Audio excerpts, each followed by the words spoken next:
Welcome back to the Tech Talks Daily Podcast. Quick question for you all. ChatGPT. It's all we're reading about online at the moment. What do you think of it? Do you see it as replacing your job, or do you see it as a way of making you more efficient, making you more productive? For me, I think it's quite an exciting opportunity, and that's coming from someone that writes for a living, because if you drop by cybernews.com, you'll see my tech column over there, and I've recently wrote an article on it and what benefits it could bring if Microsoft actually did implement it in Microsoft Office. But that is a topic for another day. Today, I've invited Carlos Meza, and he's the president and CEO of a company called Crowd Content, which is a content creation service provider connecting talented writers and editors with businesses that are looking for high quality people who are ready to publish ready content at scale in a tech-driven platform experience. And during the early part of his career, I think he spent 13 years working with multinational brands and banks that included Citibank and HSBC. So I'm curious how he went from the world of finance into content creation and entrepreneurship. And I also want to speak with him today about how he built a tech-driven platform for content that still has the ability to focus on people first, human first intentions. And of course, as new technologies like AI and ChatGPT disrupt how articles and company information, social media and other content is created, I want to learn more about his viewpoint on it and why he is excited about this too. But enough from me. Buckle up and hold on tight, because I'm going to beam your ears all the way to Vancouver Island in British Columbia, where Carlos is waiting to share his story. So a massive warm welcome to the show. Can you tell the listeners a little about who you are and what you do? Yeah, well, my name is Carlos Meza. I'm the president and CEO of Crowd Content Media. We have a really strong and leading technology that powers a platform of freelance writers and editors. So we help people create high quality content at a scale. And I'd love to find out more about how you got here. So can I ask you share your origin story, where your passion for technology and content came from, how those worlds collided, and ultimately what would put you on this path you're on today? For sure, Neil. I would love to. So yeah, it wasn't a straight path, I tell you that much. So I'm an engineer by training, but I really never did anything with that. I'm an industrial engineer. And then right out of school, I started working for banks. My internship was with Citibank back in Colombia. I'm born in Colombia and immigrated to Canada back in 2011. But when right out of school, I guess all my math training and engineering was pretty handy for working in a bank. So I did my internship with Citibank and was pretty successful. So I got offered a job and really never looked back. So I worked for Citibank in their corporate finance department for 5 years and got recruited to HSBC, similar gig. And then when working for HSBC, they asked me to move to Canada to manage some accounts in Latin America. I did that for a while. Then at some point, I just felt that, something was missing. I was dealing with a lot of entrepreneurs, and that was fascinating. And I just wanted so much to be on the other end of the table. So I was doing an MBA at nighttime, and then I met another fella in the MBA, and we both had this burning desire to become entrepreneurs. So we decided to quit our jobs, and I quit my 13-year successful banking career with a pregnant wife and already 2 kids. And I told my wife, hey, listen, I'm going to quit my job and I'm going to look to buy a company. And she's like, okay, well, that sounds crazy. Maybe like the silliest idea I've ever heard from you, but I'm with you and I'll back you up in anything you want to do. So that was fantastic. And so I quit my job and decided to raise some money with my business partner to go and buy a company. So we kind of came up with a list of many different industries that we're interested in. And tech was one of them, but we weren't pretty sure exactly what in tech. But we started looking at managed service providers like IT shops, and everywhere we looked, there was so much growth and so much excitement and so much opportunity. So we started getting deep into tech, into software companies. So we looked at each other and said, look, we need to end up in this industry. Everything that is going on is fascinating. Everything is up and to the right. There's so many tailwinds, like it's a no-brainer. So let's go into tech. And we wanted to start with on the compliance tech side, but we ended up acquiring a company in the ed tech vertical. So that was my first tech foray. And we bought that company. I ran it for a while and then decided that, I want to do something else after a few years. I mean, a different kind of vertical. or a different kind of company. So I was lucky that this company kind of found me, because as I was looking to do something else, I got a call from the investors in this company, and they were looking to make a transaction. They were buying out the founder, and they asked me if I was interested in helping. And I saw the company, and I just absolutely fell in love and decided I had to be part of it. So shortly thereafter, we closed the acquisition, and I became the CEO. Wow, what a great story. And the reason I always ask that is I love learning more about that origin story. I mean, if we go back a few years and you're in that world of banking and finance, you never would have in a million years thought it would lead you to where you are. But that path did eventually lead you to Crowd Content, which is a content creation service provider connecting talented writers and editors with businesses needing high quality, people first, publish ready content at scale in a tech-driven platform experience. But can you expand on the kind of problems that you solve with your tech here? Yeah. So Neil, you're a content creator, right? You're a writer, and you know that, writing a piece of good content is a little bit more, has more layers than people would think. That is not just sitting down writing and that's it, right? So if you're writing one article every now and then, and maybe getting a freelance writer, that's fairly simple. You can go and maybe find somebody on LinkedIn or whatever, right? Some of other websites where people hang out. But when you want to do this at a scale, it becomes really complex process, right? So there's many steps. You need to think, okay, what are my topics? What I'm going to write about? How long they're going to be? Who's going to be the writer? If you're not a good writer yourself, who can write this? Who's going to edit it? Who's going to publish it? How many, if I need more than one, who's going to manage all this process? So it can become really convoluted and complicated after a while. And also just finding the writers itself it can be difficult, right? You usually the easiest way to find people is where they hang. So this platform is that place to give a lot of freelance writers and editors a place or a home where they can be found now. So that part of the platform, finding your writers and your editors, but also managing your workflow, right? Our platform is fully dedicated and has been designed with content writing in mind, right? So even you can go to our platforms like Upwork or Fiverr, which are very popular, but they're not catered for one particular kind of assignment. So they're not, specific for writing. But if you come to a platform like ours, it's designed for writing. So or order form, and all the steps are designed to make your content writing experience much more smooth and easy. So I'll give you an example where clients that need 100 blogs and they need in certain templates, so they need to assemble a team of writers. That would be very hard doing it manually. There are people that do, but it requires a much more investment of time and resources. So if you come to our platform, you can do that. Have 100, 200, 1,000 blogs produced by a team of writers that you're going to find in the platform and manage that workflow end to end in a very smooth fashion. Yeah, and I agree with everything you're saying there. And I think sometimes it's not even about the writing. It's even more about the right fit and how the writer fits with their clients. If I look back at my last few clients, because I do a lot of ghostwriting for CEOs, etc., and every single one of those people will work completely different. Some will leave me a WhatsApp audio message, a few thoughts in their head. Some will provide a full brief, and others a title or a paragraph or a bullet point proof list. Every single person works differently. And if that writer is not of the same mindset as the client, it quickly gets complicated, doesn't it? Yeah, look, finding good writers is not easy. And I tell you, and I do this 24/7, right? Yeah. And not only a lot of people think they can write, but not a lot of people really can. Yeah. And I think copywriting is one of those undervalued skills. But yeah, in also not only finding the right writer, but given the steps and the tools to make that communication easy. So like you were saying, so writers are not mind readers. Sometimes clients think that the writers are mind readers, and then they just give them a title. And then when the piece comes back, they say, well, that's nothing I had imagined. Yeah, but you only give me a title. Well, that's what you might get. So we try to make it as easy as possible to the clients to provide instructions and give them all these. We give the clients instructions so they can give better instructions. So the piece at the end is as close to how they envision it.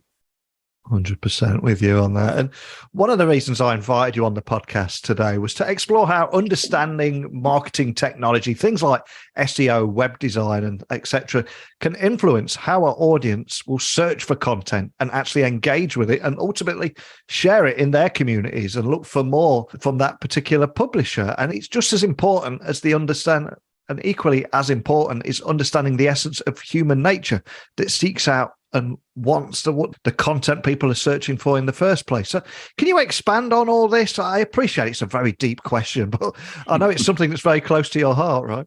Yeah, no, I appreciate the question because it's more, it's deeper. Content creation is deeper than just putting some words on a paper, well, quote unquote paper. Right now, everything is digital, but there's so many things that need to be taken into account when creating an engaging piece of content, right? And one of the problems is that we have drifted away from putting the human at the center of it. Right? People are in digital marketing and search engine optimization specialists or SEOs. I've now drifted away, focusing too much on the tech side of it or in the technical side of it, right? So too much focus on keywords and things. And they have forgotten what is the whole purpose of this content in the first place, right? Sometimes it's to inform, sometimes it's to entertain, sometimes it's to create, let's say, curiosity, sometimes it's to help people navigate a purchase decision, etc. Right? So, and that's what needs to be in mind, like having the human first. And it's not only the message that you're trying to convey. Is the message helpful? Is it easy to understand? Is it readable? Is it relatable? But it's also, is it well laid out? Is it easy to follow? Is it easy on the eyes, right? Does it have visuals? Does it have videos, right? Is it trying to solve a problem? So all those things are what make a good piece of content engaging. Now, you have to, of course, sprinkle all the good things around good SEO best practices, right? To make sure you're going to be found. But at the end, I think the start of the show should always be the message that is in your content. Yeah, I've seen too many people focus just on SEO keywords. And if you just fill an article, create it from the ground up based on SEO keywords, you'll have a horrible, nasty piece of content. And on every episode, I always say technology works best when it brings people together. And again, this is something that attracted me to what you're doing here. So can you tell me more about building a tech-driven platform for content that still has the ability to focus on people first, human first intentions, and serving that why in content creation rather than just cold, soulless SEO keywords? Yeah, well, let's just start by the fact that we're creating a community of writers, editors, great creative content people, right? So it's bringing people together, right? Clients that need great content and amazing writers and creators on the other end. So we're creating that space and that community for all these people to converge and feel a need that each of them have on each side of the network. The other side is that we keep pushing the quality bar up, meaning, now that there's so many ways to create content now, even you can automate your content creation by using it. The quality bar for content keeps going up because quality content is still king. Meaning, if you want to be found on the internet, even now, all the algorithms out there for Google and the other search engines are rewarding high quality content. It's not even just the keywords. So we keep pushing our freelancers and keep getting clients that are really willing to pay for high quality content that has that human element to it, right? We can see how ChatGPT and all that stuff create very compelling pieces of content. On when you dig deeper, really human driven content is still winning the day. And what is going to happen is that with the tsunami of content that might come from AI, the high quality human driven or human first content is still going to go to the top of the search results. That's my prediction. But again, back to your question, really providing that community for freelance writers, editors, and clients to come together and have access to great quality human driven content. Yeah, and something we must mention, of course, is ChatGPT. It's all anyone's talking about at the moment. A lot of people excited, a lot of people concerned, and I was initially concerned, obviously, because I write for a living. But I quickly found, having played with it for a few hours, that it's got a huge accuracy problem. It can beautifully put something together in minutes, but much of what you read on there is completely incorrect. And I did a little test on there, and I said, ChatGPT, I said, write a bio for Neil C. Hughes, write a bio for me. Off it goes to the internet, writes this beautiful bio, all of it very plausible, but I would say 70% of it was completely inaccurate. It was a lie. So I'm curious, what is your take on new technologies like AI and disrupting how articles, company information, social media, and other content is created and how it reaches and performs with audiences? What's your take on this? Look, I love technology, of course, and I love new technologies that are disruptive or just making things better. Yeah. Technology has made our life so much better. So I embrace technology. Now, with every new technology, there's this kind of, I think it's called the Gartner cycle, where there's a lot of excitement and a lot of buzz and everybody wants to jump on the train. But then when people realize that, things are not as shiny as they then kind of things start to stabilize. And so, but the technology ends up being disrupted after time. So I think this is going to be a game changer in terms of the ability to create content efficiently. And I equate it to when probably calculators came out or Excel even came out for accountants, right? It didn't replace the accountants. It just made them way more productive, right? If an accountant could deal with one or two clients, now they can deal with 40 or 50, right? Because of Excel and all these great tools. And there's a bunch of accounting software. So accountants haven't gone anywhere. They just had more capacity to do more. So how does that relate to content creation? Well, I think what is going to happen and what we're already seeing is that these technologies will be an augmentation or a facilitation tool. They'll probably make the process faster and more scalable. And we're trying a few use cases in our own shop where for the client, instead of filling some boxes on a form to create instruction for a writer, they can just, talk to that ChatGPT powered assistant where they'll say, this is what I want to do. And the GPT-powered assistant will create an outline of a piece of content for them, right? The client can revise it and then send it to the writer. And then the writer will create a great piece of content based on that outline. I think that's going to be a useful piece. You can use it to maybe paraphrase something where you're not so sure that it sounds how you want it to sound. So I think there are going to be many applications along the way. Will it replace good writing end-to-end 100%? I don't think so. I think the creativity part, the critical thinking part, the opinion part, there's highly opinionated pieces out there that rank very well. And because the value is on the opinion, not necessarily on the words put together, if that makes sense. But the bots won't be able to have an opinion or won't be able to have expertise. So I think it will make the content creation process much more efficient, but it by no means will replace good writing. It will replace bad writing, though. I tell you that much, that it writes better than some poor writers. It writes better than I do. I tell you that. But good quality writing, like the one that you do, it won't be replaced. It'll just be probably augmented. Yeah, again, 100% with you. I think a lot of people don't realize as well that the role of a writer or a journalist is not just about writing and putting those words on a paper. It also contains a lot of unsexy stuff, such as fact-checking and research and adding the unique human voice and opinion in there. And AI doesn't have context. But as you said, it's a great tool to enhance creativity. And I think it will enhance creativity, speed up the process, but not replace it. And I think that is the key message. But on an even more positive note, maybe we'll come across the end of days of plugging keywords to reach the top of search results. Do you think that's going to come to an end? And if it does, that's got to be a good thing, right? I mean, I don't know if come to an end, but the algorithm has evolved so much. And when I talked about the algorithm, is the Google algorithm in general, and which is similar to other search engines, has evolved up where sometimes you might be wanting to rank for, or you're ranking for some keywords that are not even in your content, because the algorithm is so smart now that it understands semantic and context, right? So it doesn't mean that you're now, there's no keywords whatsoever, but it's not the only thing. So it's still, I think it's still important to look at some keywords, because you need to still give the search engines a little bit of a clue what is that your topic is about, but they're not as important as they were before, right? A few years ago, it was all about the keywords. So people would, plaster their content with so much keywords that it was sometimes like senseless, right? But now it's about intent and context. So you need to make sure that your piece of content capture the intent that you want to be found for, right? So will it come to an end? Not necessarily, just continue to evolve. I don't know if search is going to change right now with these new technologies. It might also evolve where, you can ask ChatGPT a bunch of stuff, right? Will that be kind of how search is going to go? Whether you put into Google a couple of keywords, or you ask a question and give you a list of potential resources.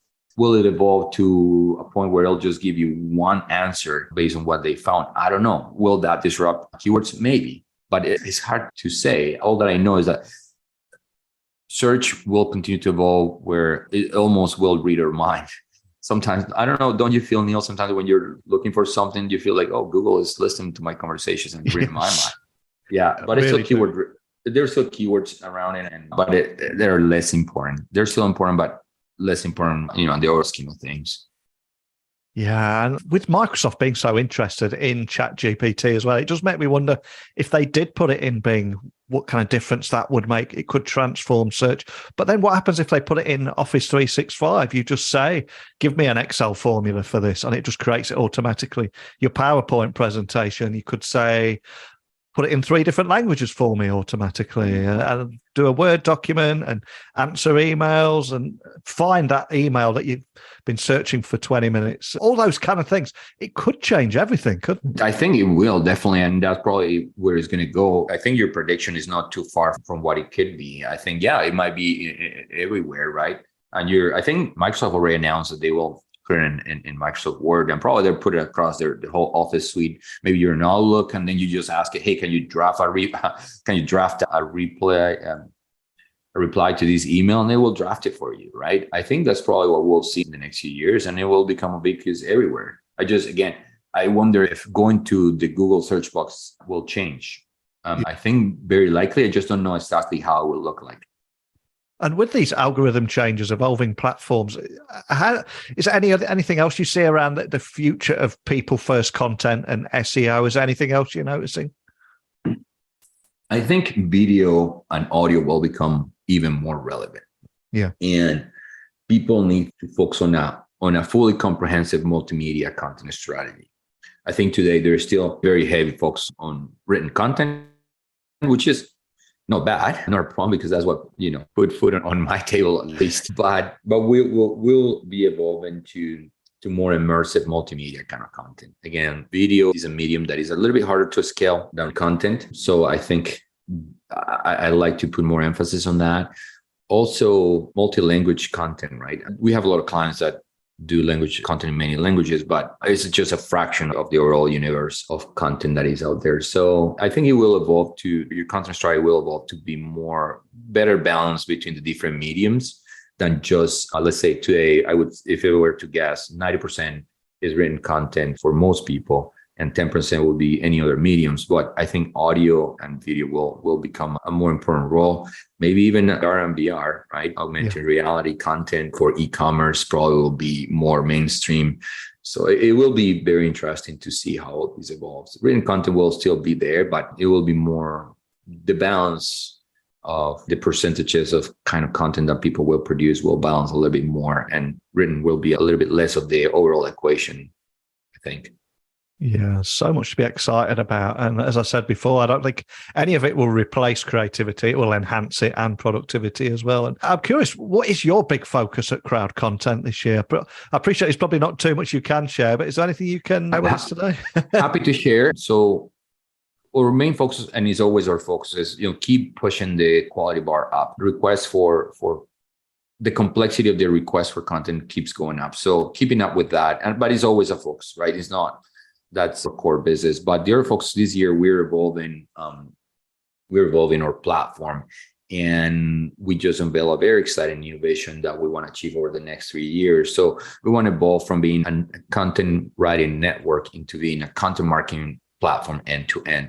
So what we want people to be able to do is come in and do everything end to end, from their ideation and content strategy all the way to their publishing and storage and performance analytics of their content, right? So that's going to be the evolution of our platform. Today, our clients come in and they find great writers and get the content created, but we want to kind of go a step further and help them write their content strategy, their content calendars, their topics, etc., and then help them publish them and also do analytics on that content. So we're very focused this year on evolving our technology. So we'll be investing in R&D and seeing how we're going to leverage AI to power all this.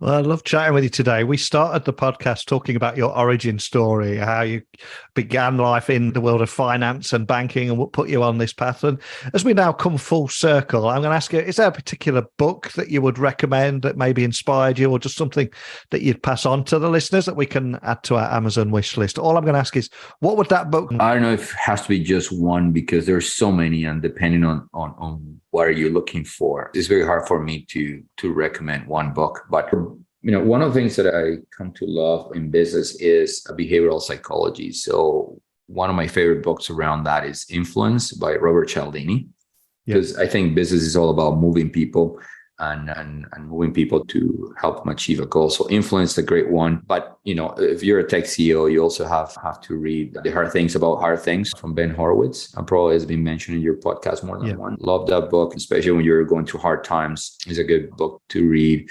And also for going through hard times, The Obstacle is the Way by Ryan Holiday. I love the stuff that he does, all the stuff that he does around Stoic philosophy. So those 3 books, I think they've been amazing for me. I've read them many times, each of them. Every time I read them, they figure something out different. So yeah, I could stay here for another half an hour talking about different great books, but those would be in the top 3 about the different aspects of my life that have been very helpful. So many great books you mentioned there. And I would say The Hard Thing About Hard Things, that's the most recommended book. I think everybody loves that book. So anybody listening that hasn't checked that out yet, they need to get on that. And as for yourself, we've covered a lot in a short amount of time today. What's the best place to start and find out more information about all things crowd content, the work you're doing, how things are evolving? Can you point everyone in the direction of where people can go and contact your team? Yeah, of course. You can find us, of course, at crowdcontent.com, and I can find myself on LinkedIn, Carlos J. Meza with a Z, and also on Twitter, Carlos J. Meza. I think Carlos J. Meza 1. Sorry, I forget my Twitter handle all the time. But yeah, so I'm publishing more thought leadership stuff, and we come up with really good webinars. So if you follow us on our newsletter, you'll hear about great stuff around content marketing. And yeah, also in my personal LinkedIn and my personal Twitter, I'll be publishing some stuff around content marketing. Awesome. Well, I'll add links to everything you mentioned there to the show notes so people can find you nice and easy. I love chatting with you today about building the tech-driven platform for content that still has the ability to focus on people first, human first intentions.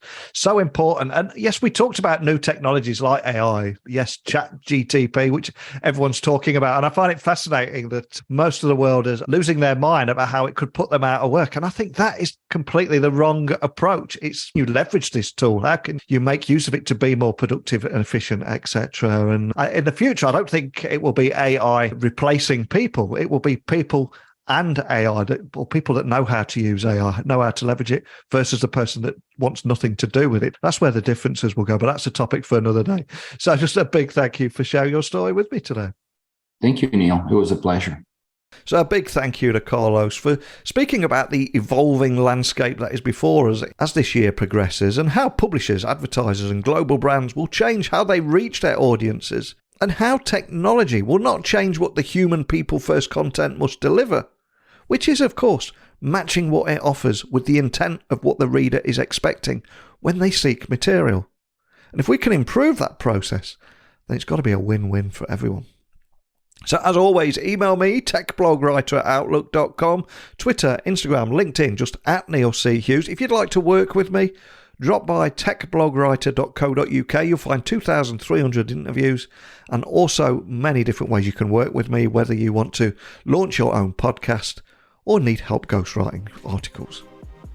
But that's it today. So a big thank you for listening as always. And until next time, don't be a stranger.